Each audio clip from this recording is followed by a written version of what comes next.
Hello guys, it's welcome back to my channel.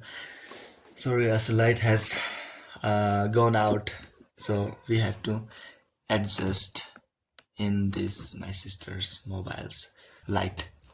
Okay, uh, let's jump back to our reading. Pay attention to detail.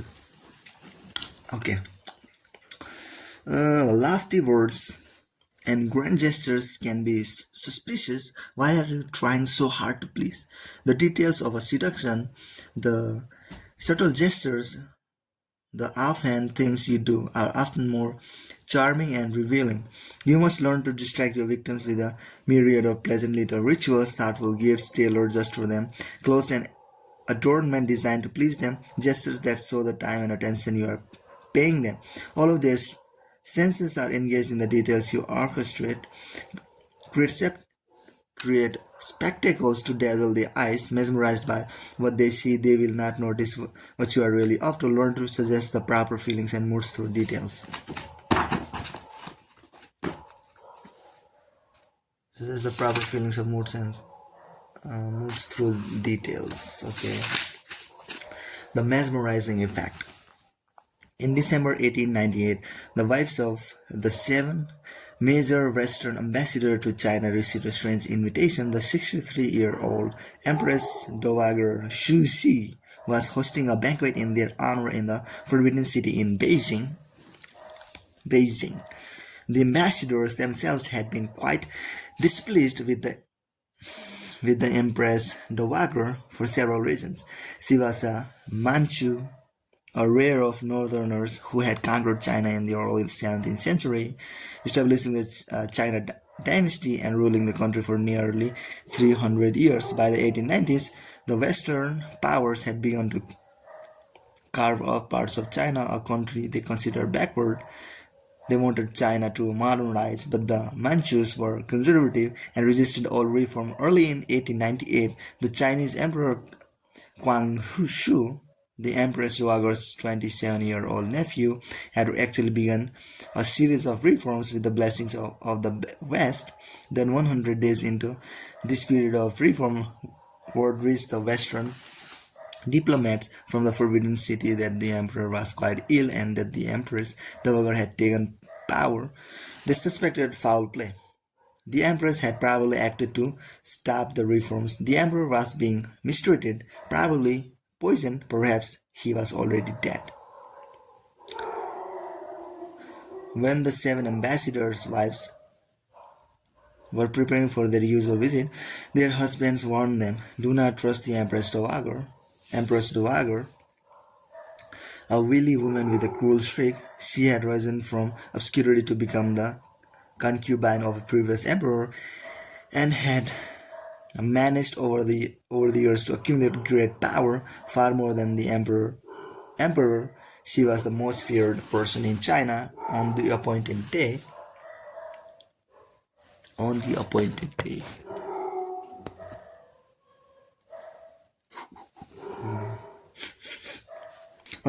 day, the women were borne into the Forbidden City in a procession of silent chairs carried by court eunuchs in dazzling uniforms. The women themselves, not to be outdone, wore the latest Western fashion, tight corsets, long velvet dresses with long of mutton sleeves,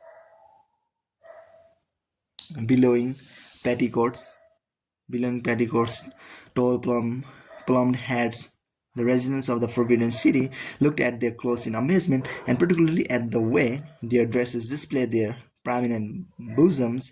The wives felt sure they had impressed their hosts at the at the audience hall. They were greeted by princes and princesses as well as lower royalty. The Chinese women were wearing magnificent Manchu costumes with the traditional high jewel encrusted black headdresses. They were arranged in a hierarchical order, reflected in the color of their dresses, an astounding rainbow color.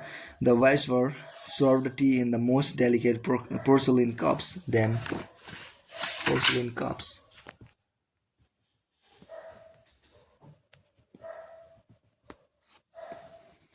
Uh, Porcelain cups. Then they then were escorted into the presence of the empress. In the presence of the empress, Dowager, the sight took their breath away. The empress was seated on the dragon throne, which was studded with jewels. She wore heavily brocaded robes, a magnificent headdress bearing diamonds, pearls, and jade, and an enormous necklace of perfectly matched pearls. She was a tiny woman, but on the throne, in that dress, she seemed a giant. She smiled at the ladies with much warmth and sincerity. To their relief, seated below her on a smaller throne was her nephew, the emperor. He looked pale, but he greeted them enthusiastically and seemed in good spirits. Maybe he was indeed simply ill. The empress shook the hand of each of the women. As she did so, an attendant ennunced handed her a large gold ring set with a large pearl, which she slipped in onto each woman's hand. After this introduction, the wives were escorted into another room where they again took tea and then were led into a banqueting hall where the empress now sat on a chair of yellow satin, yellow being the imperial color. She spoke to them for a while. She had a beautiful voice. It was said that her voice could literally charm out of trees. At the end of the conversation, she took the hand of each woman again and with much emotion told them, "One family, all one family." The women then show a performance in the Imperial Theater. Finally, the Empress received them one last time. She apologized for the performance they had just seen, which was certainly inferior to what they were used to in the West. There was one more round of tea, and this time, as the wife of the American ambassador reported it, the Empress stepped forward and tipped each cup of tea to her own lips and to a sip, then lifted the cup on the other side to our lips and said again, "One family, all one family." The women were given more gifts, then were escorted back to their seated chairs and borne out of the Forbidden City. The women relayed to their husbands their earnest beliefs that they had all been wrong about the Empress. The American ambassador's wife reported she was bright and happy and her face glowed with goodwill. There was no trace of cruelty to be seen. Her actions were full of freedom and warmth. We left, full of admiration for Her Majesty and host for China. The thousands the thousands reported back to their governments. The emperor was fine, and the empress could be trusted. Interpretation: the foreign contingent in China had no idea what was really happening in the Forbidden City. In truth, the emperor had conspired to arrest and possibly murder his aunt. Discovering the plot, a terrible crime in Confucian terms, she forced him to sign his own abdication,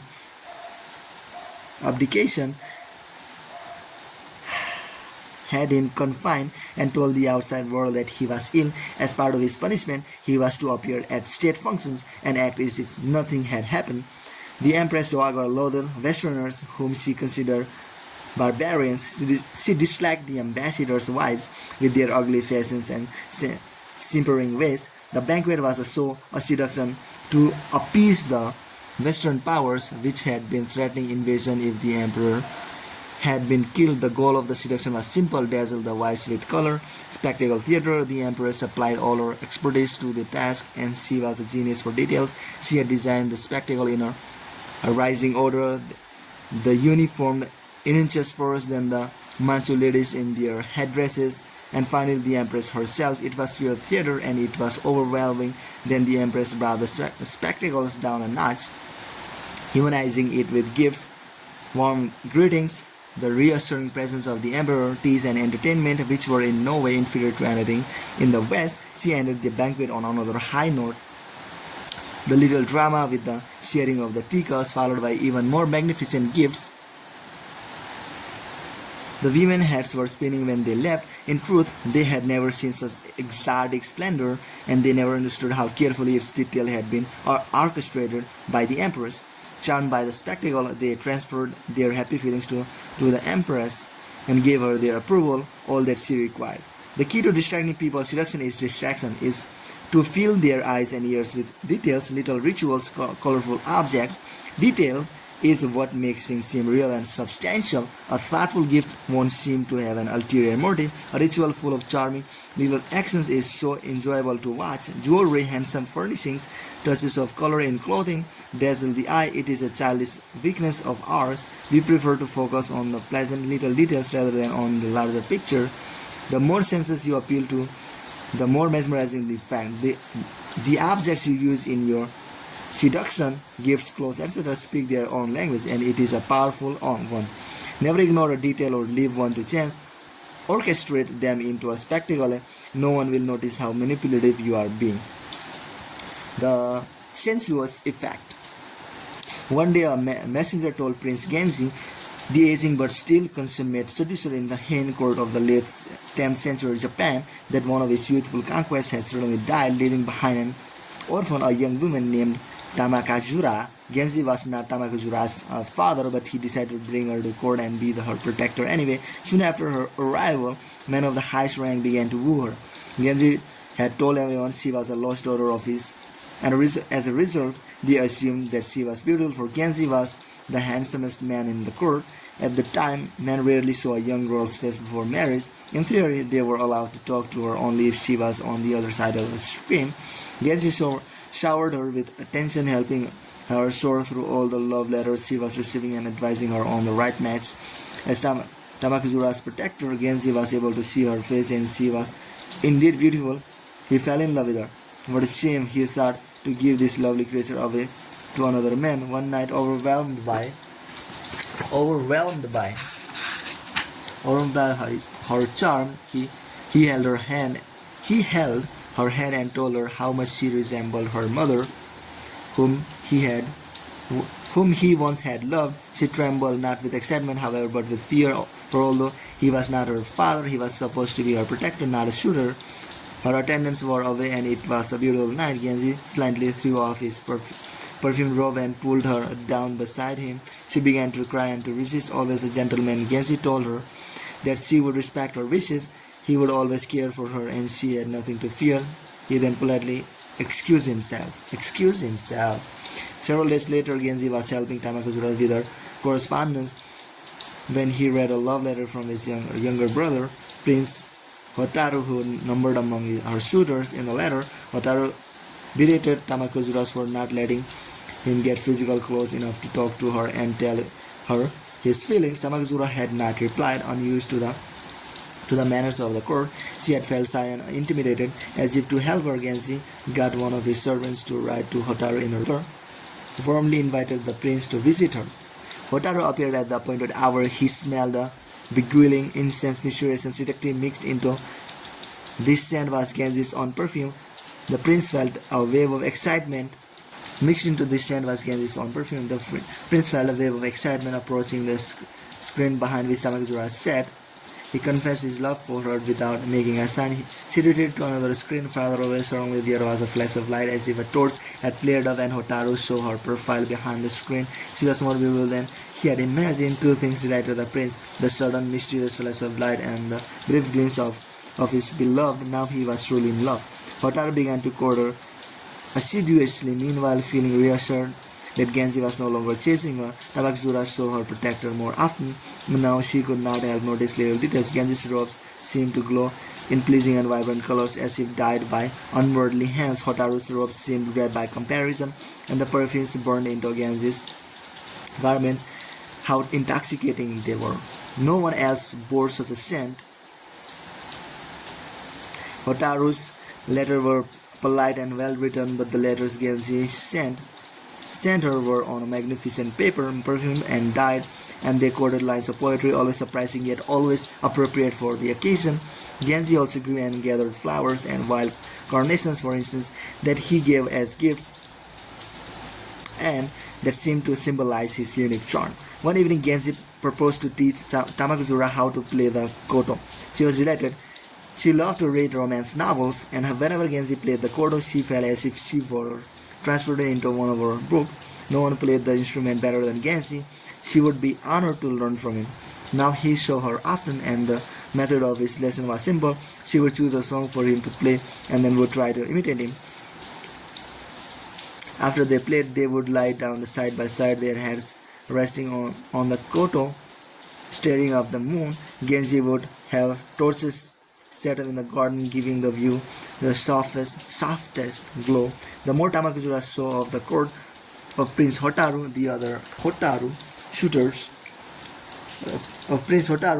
the other suitors, the emperor himself, The more she realized that none could compare to Genji, he was supposed to be her protector. Yes, that was still true, but was in such a sin to fall in love with him. Confused, she found herself giving in to the caresses and kisses that he began to surprise her with, now that she was too weak to resist. Interpretation: Genji is the protagonist in the 11th century novel The Tale of Genji, written by Murasaki Shikibu, a woman of the Heian court. The character was most likely inspired by the real life seducer Fujiwara no Korechika. In the seduction of Tamakazura, Genji's strategy was simple. He would make her realize indirectly how charming and irresistible he was by surrounding her with unspoken details. He also brought her in contact with his brother. Comparison with this stiff figure would make Genji's superiority clear. The night Hotaru first visited her, Genji set everything up, as if to support Hotaru, seducing the mysterious scent. Then the flash of light by the screen. The light came from a novel effect. Earlier in the evening, Genji had collected hundreds of fireflies in a cloth bag. At the proper moments, he let them all go at once. But when Tamakazura saw Genji's encouraging Hotaru's pursuit of her, her defenses against her protector relaxed, allowing her senses to be filled by this master of seductive effects. Genji orchestrated every possible detail. The scented paper, the colored robes, the light in the garden, the wild carnations, the apt poetry, the correlations which induced an irresistible feeling of harmony. Tamakazura found herself dragged into a sensual whirlpool. Bypassing the shyness and mistrust, the words or actions would only have worsened. Genji surrounded his ward with objects, sights, sounds, and scents that symbolized the pleasure of his company far more than his actual physical presence would have. In fact, his presence could only have been threatening. He knew that a young girl's senses are her most vulnerable point. The key to Genji's masterful orchestration of details was his attention to the target of his seduction. Like Genji, you must attune your own senses to your targets, watching them carefully, adapting to their moods. You sense when they are defensive and retreat. You also sense when they are giving in and move forward. In between, the details you set up, gifts, entertainments, the clothes you wear, the flowers you choose, are aimed precisely at their tastes and predilections. Genji knew he was dealing with a young girl who loved romantic novels. His wildflowers, court of playing, and poetry brought their world to life for her. Attend to your targets' every move and desire, and reveal your attentiveness in the details and objects you surround them with, filling their senses with the mood you need to inspire. They can argue with your words, but not with the effect you have on their senses. Therefore, in my view, when the courtier wishes to declare his love, he should do so by his actions rather than by speech, for a man's feelings are sometimes more clearly revalued by a gesture of respect or a certain shyness than by volume of words. Bellers Castiglione. Keys to seduction. When we were children, our senses were much more active. The colors of a new toy or a spectacle such as circles held us in thrall. A smell or a sound could fascinate us. In the games we created, many of them reproducing something in the adult world on a smaller scale. What pleasure we took in orchestrating every detail. We notice everything. As we grow older, our senses get dull. We no longer notice as much, for we are constantly hurrying to get things done, to move on to the next task. In seduction, you are always trying to bring the target back to the golden moments of childhood. A child is less rational, more easily deceived. A child is also more attuned to the pleasures of the senses. So when your targets are with you, you must never give them the feeling they normally get in the real world, where we were all ruthless out of ourselves. You need to deliberately slow things down and return them to the simpler times of their youth. The details that you orchestrate, color schemes, little ceremonies, are aimed at their senses, at the childish delight we take in the immediate charm of the natural world. Their senses fill with the delightful things, they grow less capable of reason and rationality. Pay attention to detail, and you will find yourself assuming a slower pace. Your targets will not focus on what you might be after, sexual favors, power, etc., because you seem so considerate, so attentive. In the childish realm of the senses in which you envelop them, they get a clear sense that you are involving them in something distinct from the real world, an essential ingredient of seduction. Remember, the more you get people to focus on the little things, the less they will notice your larger direction. The seduction will assume the slow, hypnotic pace of ritual in which the details have a will heightened importance and the moments are full of ceremony. In 8th century China, Emperor Ming Huang caught glimpses of a beautiful young woman climbing her hair beside an imperial pool. Her name was Yang Kuei-fei, and even though she was the concubine of the emperor's son, he had to have her for himself. Since he was emperor, nobody could stop the emperor. The emperor was a practical man. He had many concubines and they all had their charms, but he had never lost his head over a woman.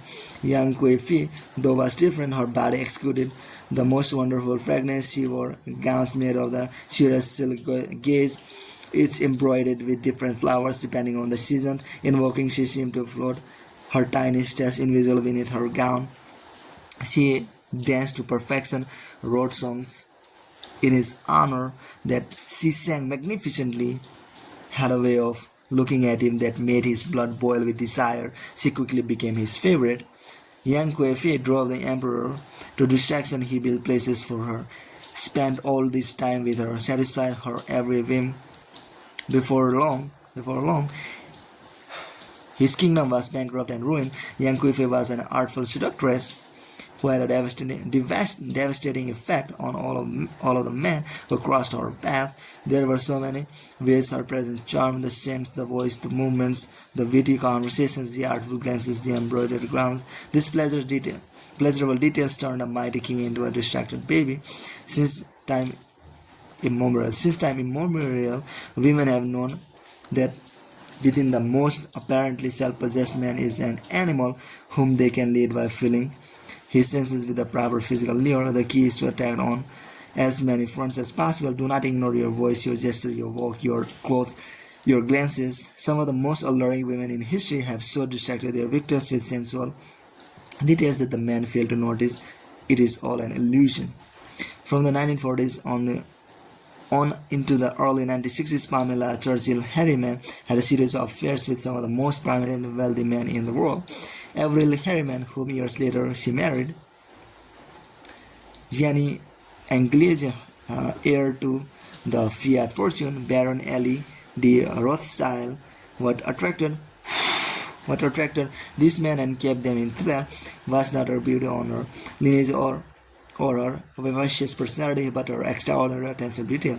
It began with her attentive look as she listened to your every word, soaking up your taste. When she found her way into your home, she would fill it with your favorite flowers, get your chef to cook that dish you had tasted only in the finest restaurants. You mentioned an artist you liked. A few days later, that artist would be attending one of your parties. She found the perfect antiques for you, dressed in the way that most pleased or excited you, and she did this without your saying a word. She spied, gathered information from third parties, overheard you talking to someone else. Harriman's attention to details had an intoxicating effect on all the men in her life. It had something in common with the pampering of a mother, there to bring order and comfort into their lives. Attending to their needs, life is harsh and competitive. Attending to details is in a way that is soothing to the other person, makes them dependent upon you.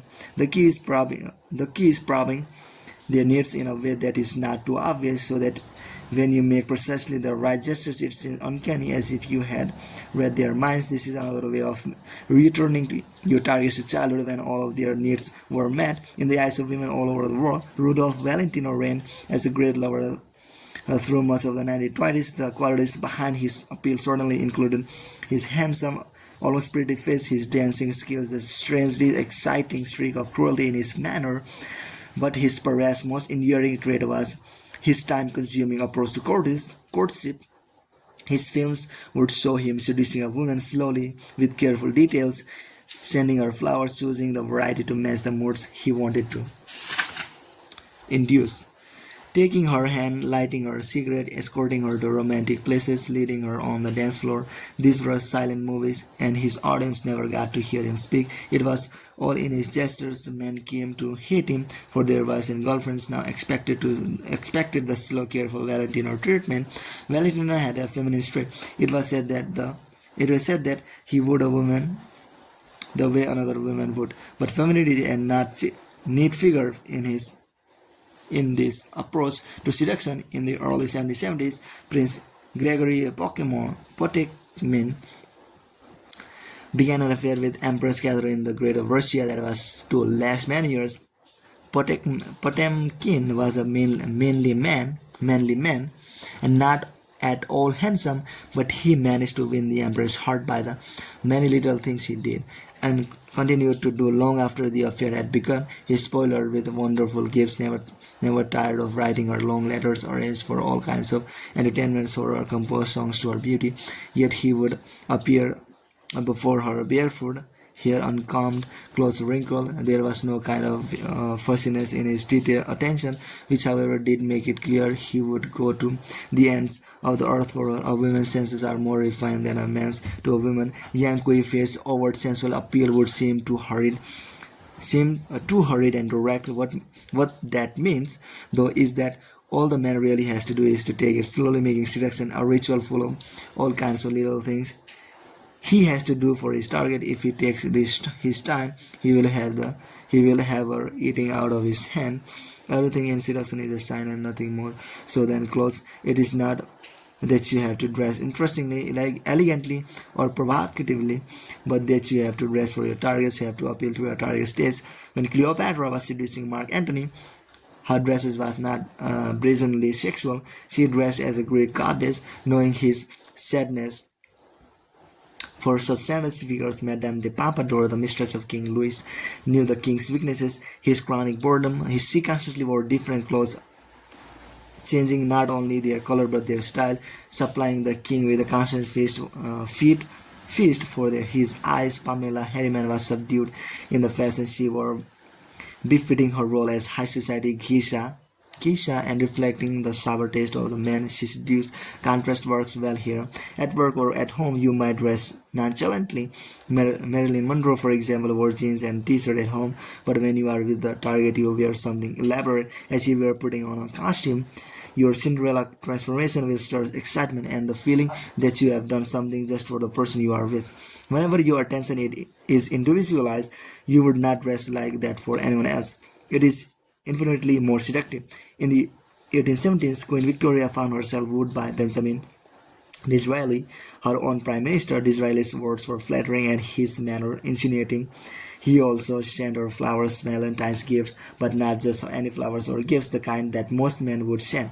The flowers were primroses, symbols of their simple yet beautiful friendship. From then on, whenever Victoria saw a primrose, she thought of Disraeli, or he would write on a Valentine that he, no longer in the sunset but the twilight of his existence, must encounter a life of anxiety and toil. But this too has its romance when he remembers that he labors for the most gracious of beings. Or he might send her a little box with no inscription, but with a heart transfixed by an arrow on one side and the word "Fight leader" or "faithfully" on the other. Victoria fell in love with Disraeli. A gift has immense seductive power, but the object itself is less important than the gesture and the subtle thoughts or emotions that it communicates. Perhaps the choice really relates to something from the target's past, or symbolizes something between you, or merely represents the lengths you will go to please. It was not the money Disraeli spent that impressed Victoria, but the time he took to find the appropriate things or make appropriate gesture. Expensive gifts have no sentiment attached.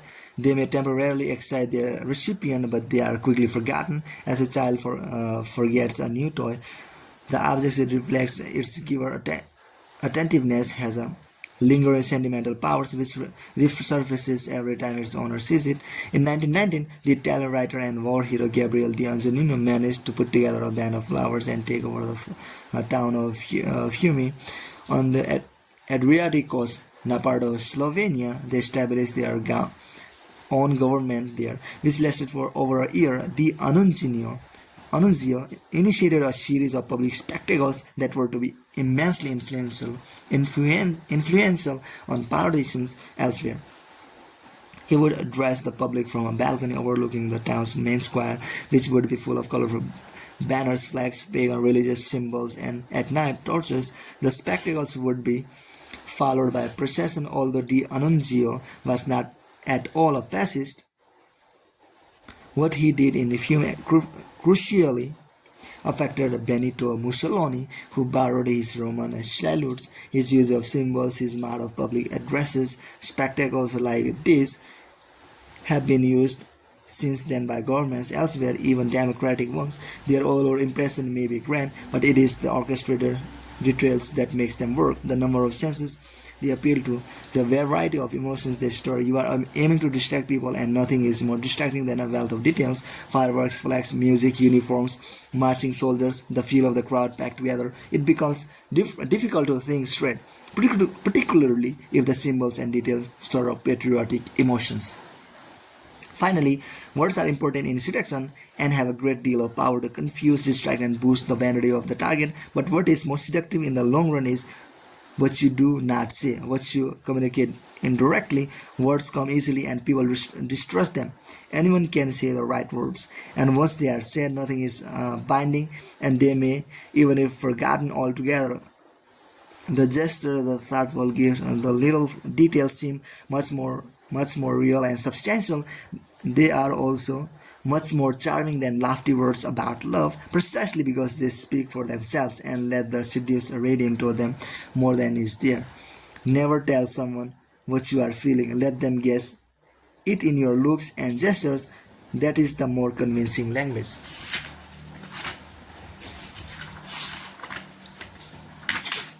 Symbol. The banquet. A feast has been prepared in your honor. Everything has been elaborately coordinated: the flowers, the decorations, the selection of guests, the dancers, the music, the 5-course meal, the endlessly flowing wine. The banquet loosens your tongue and also your inhibitions. Reversal. There is no reversal. Details are essential to any successful seduction and cannot be ignored. Okay. So, bye guys. I'm gonna go. Bye. See you tomorrow.